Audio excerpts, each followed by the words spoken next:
Hello children, welcome in your Hindi class.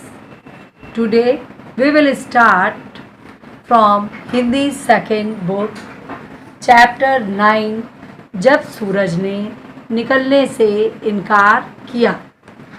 आज हम लोग इस लोक कथा को पढ़ेंगे और इसमें आए कठिन शब्दों को समझेंगे।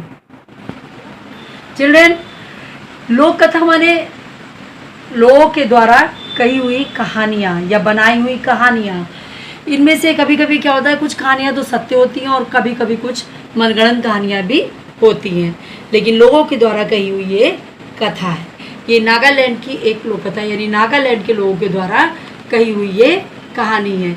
इसमें क्या हुआ था कि एक बार सूरज ने निकलने से मना कर दिया कि मैं नहीं निकलूँगा। उसको किस प्रकार से सारे जानवरों ने मिलकर मनाया, उसका वर्णन इस कहानी में दिया गया है। बहुत ही रोचक ढंग से इस कहानी में वर्णन करा गया है। सब लोग पढ़ते हैं। चलिए ओपन करिए अपनी बुक, पेज नंबर 56।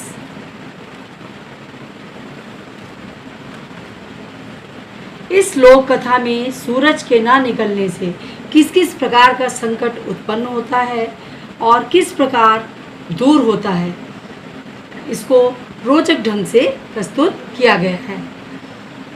बात उस समय की है जब धरती नई नई बनी थी।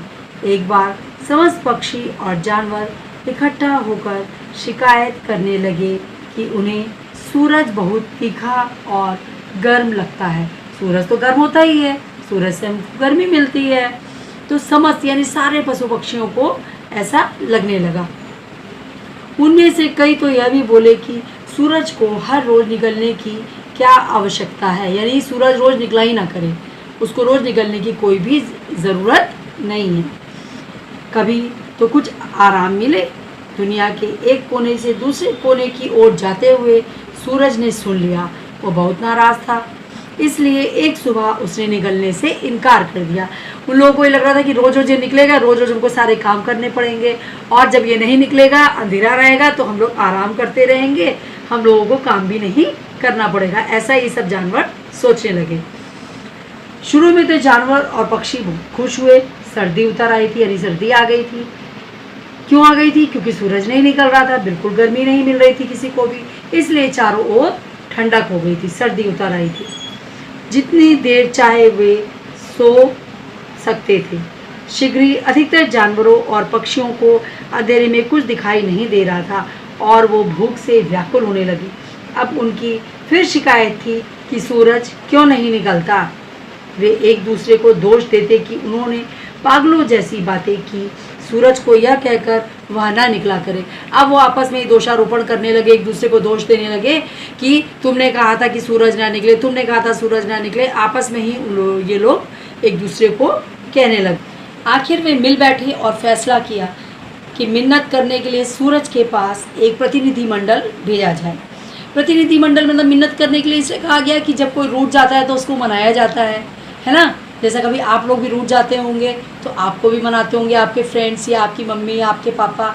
उसी प्रकार से सूरज जब रूठ गया तो उसको मनाने के लिए पक्षियों ने सोचा कि हम लोग एक प्रतिनिधि मंडल बनाते हैं, यानी अपनी बात कहने के लिए उन्होंने सोचा कि हम अपने किसी प्रतिनिधि को वहाँ पर भेजें। जैसे कि क्लास में एक हेड होता है, मॉनिटर होता है अपनी बात को कहने के लिए, वैसे ही प्रतिनिधि मंडल बना और उसमें वो जानवर अपनी बात सब जानवरों की तरफ से कहने के लिए उसके पास जाने की सोचने लगे। पक्षियों और जानवरों की एक छोटी सी टोली सूरज के पास गई और उससे अनुरोध किया कि वो फिर से निकलना शुरू कर दे। इस प्रकार से जब उन्होंने प्रतिनिधि मंडल बनाया तो उसमें पशु और पक्षियों की एक जो टोली थी वो सूरज के पास गई उसको मनाने के लिए। लेकिन सूरज तो क्रोध में था, वो तो बहुत नाराज़ था। सूरज ने कहा, आपको पहले से ही विचार कर लेना था कि आप लोग क्या चाहते हैं। मैं पौधों को बढ़ने में मदद करता हूँ और फूलों को खिलने में। सारे जानवरों और पक्षियों, इंसानों को जीवित रहने के लिए मेरी आवश्यकता है, किंतु आप इतने मूर्ख हैं कि आप इतना भी ना समझ सके। उसने कहा कि मैं तो आप सबकी मदद करता हूँ, रोज़ निकलता हूँ, पेड़ पौधे मेरे कारण बड़े होते हैं, उगते हैं, और आप लोगों को भी गर्मी मिलती है और आप फूलों को भी खिलने में मैं हेल्प करता हूँ, मदद करता हूँ, और सारे पशु पक्षियों और इंसानों को जीवित रहने के लिए मेरी आवश्यकता होती है, ऐसा उसने कहा। वह टोली तो मुंह लटकाए लौट आई, यानी कि उसने कहना नहीं माना सूरज ने, और वो सारे पशु पक्षी जो टोली बनाकर गए थे, समूह बना के गए थे, वहाँ से लौट आए। किंतु दिन ब दिन जीवन और कठिन होता गया। शीघ्र ही सभी उदास और हताश हो गए, यानी निराश हो गए कि अब तो कुछ नहीं हो सकता। सभी के हाथ पांव सुन्न पड़ गए। अब सूरज से बात करने के लिए और किसको भेजें? कौन है जो सूरज का दिल जीत ले? आखिर किसी ने मुर्गे का नाम सुझाया। देखने में वह अच्छा था, साफ सुथरा और सलीके से बात कर लेता था, और सबसे बड़ी बात यह थी कि वह औरों की तरह सूरज से उसको कोई शिकायत भी नहीं थी। जैसे और लोगों को शिकायत थी कि वो रोज़ ना निकला करे, किंतु मुर्गे को ऐसी कोई भी शिकायत नहीं थी। मुर्गा दुविधा में पड़ गया, यानी वो दुविधा में पड़ जाना मतलब कि असमंजस की स्थिति में पड़ गया कि मैं करूं कि ना करूं, उनका कहना मान के जाऊं या ना जाऊं। और कहने लगा, किंतु आप सभी लौट आए हो, इतने स्वस्थ जानवर और इतने सुंदर पक्षियों ने मिलकर उससे बात करके तो देख लिया है। मुझसे कामयाबी की क्या उम्मीद करते हो? किंतु वे उससे याचना करते रहे, यानी प्रार्थना करते रहे वो कि चले जाओ। सारे पक्षी मुर्गे से प्रार्थना करते रहे, तुम धरती को बचा लो, बचा लो, उन्होंने विनती की। तब बड़े असमंजस में मुर्गा सूरज से मिलने के लिए चल पड़ा, यानी कि वो सूरज से बात करने के लिए चल पड़ा। मेरे स्वामी सूरज, सृजन के देवता, वह कहने लगा, मैं आपसे प्रार्थना करता हूँ कि लौट आओ और एक बार फिर से दुनिया को स्वस्थ कर दो, क्योंकि बिना सूरज की गर्मी के हम स्वस्थ नहीं रह सकते।